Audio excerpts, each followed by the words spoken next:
പാലക്കാട് മംഗലം ഡാമിൽ ജനവാസ മേഖലയിൽ കടുവയിറങ്ങി. രണ്ടാം പുഴ വെറ്റിലത്തോട് കടമാൻ മേഖലയിലാണ് കടുവ ഇറങ്ങിയത്. മേഖലയിൽ വനപാലകർ നടത്തിയ തെരച്ചിൽ കടുവയുടെ കാൽപ്പാട് കണ്ടെത്തി. കഴിഞ്ഞ ദിവസം കടുവ കടിച്ചുകൊന്ന മാനിന്റെ ജഡം പ്രദേശത്തെ റബ്ബർ തോട്ടത്തിൽ കണ്ടെത്തിയിരുന്നു.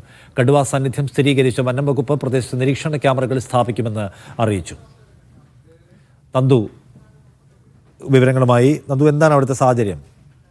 നിഷാദ്, മംഗലം ഡാമിൽ ജനവാസ മേഖലയിൽ കടുവയുണ്ട് എന്നുള്ളത് വനപാലകർ തന്നെ സ്ഥിരീകരിച്ചു കഴിഞ്ഞിട്ടുണ്ട്. രണ്ടാംപുഴ വെറ്റിലത്തോട് കടമാൻ മേഖലയിലാണ് കടുവ എത്തിയിട്ടുണ്ടായിരുന്നത്. ഇന്ന് രാവിലെ ഇവിടെ ടാപ്പിങ്ങിനിറങ്ങിയ നേർച്ചപ്പാറ സ്വദേശി സണ്ണി കടുവയെ നേരിൽ കാണുകയും ചെയ്തിട്ടുണ്ടായിരുന്നു. പക്ഷേ ഇദ്ദേഹത്തിന്റെ സാന്നിധ്യം മനസ്സിലാക്കിയ കടുവ ഇവിടെ നിന്നും ഓടിപ്പോയി എന്നുള്ളതാണ് പറയുന്നത്. പിന്നീട് വനപാലകർ ഇവിടെ തിരച്ചിൽ നടത്തുകയും ചെയ്തു.